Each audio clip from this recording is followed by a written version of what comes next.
আমরা যারা জুলাই মাঝি শহীদ হইনি হয়েছি গাজী, দেশের প্রশ্নে ক্লান্তি নাই রে নাই নাই রে নাই।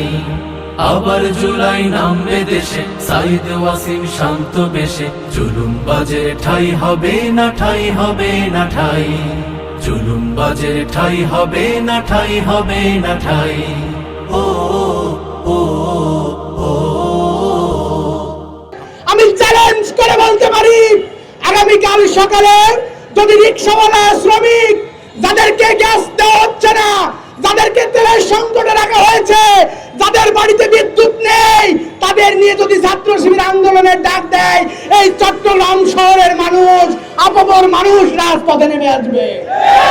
যারা ক্যাম্পাস গুলোকে অস্থিতিশীল করার দুঃস্বপ্ন দেখছে, আপনি যদি মনে করেন এদের উপর ভর করে ক্যাম্পাস গুলোকে অস্থিতিশীল করবেন, তাহলে বিশ্বাস করুন, যেই পরিণতি ছাত্রলীগের হয়েছে, প্রত্যেকটি ক্যাম্পাসে তার যে মর্মান্তিক পরিস্থিতি অপেক্ষা করছে।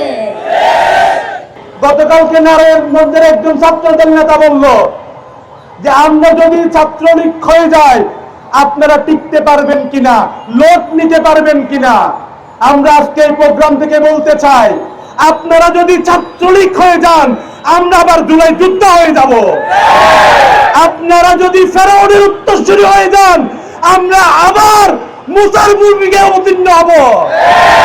আপনারা যদি নমরুদ হয়ে যান আমরা একজন ইব্রাহিম হয়ে যাব। আমরা চাই ৭২-এর সেই মজিবীয় সংবিধান, যেই সংবিধান দিয়ে মানুষকে হত্যা করা যায়, যে সংবিধান মানুষের হত্যার বৈধতা দেয়, সেই সংবিধানকে বিলুপ্ত করে নতুন বাংলাদেশের নতুন সংবিধান রূপায়ণ করা হোক। অতি দ্রুত সময়ের মধ্যে জুলাই সনদ বাস্তবায়ন করুক, নচেত আমাদের ছাত্র জনতা যদি রাজপথে নেমে আসে আবার আর্থিক গণবিপ্লব হওয়ার সম্ভাবনা রয়েছে। আমরা হারিনি, হারতে জানি না, সম্মুখে চলি পিছনে ফিরি না, আমরা সাহসী ফুল। আমরা লড়েছি যুগে যুগে, দেখো গড়তে ভাঙা কুল। জুলাই তেমনি বিজয়, প্রেরণা ভোলার সুযোগ নাই। জুলুমবাজের ঠাই হবে না ঠাই হবে না ঠাই, জুলুমবাজের ঠাই হবে না ঠাই হবে না ঠাই। জুলাই যারা মুছে দিতে চায় তারা হলো গাদ্দার, জুলাই আমার রক্তে মাখা, ছাড় হবে না ছাড়।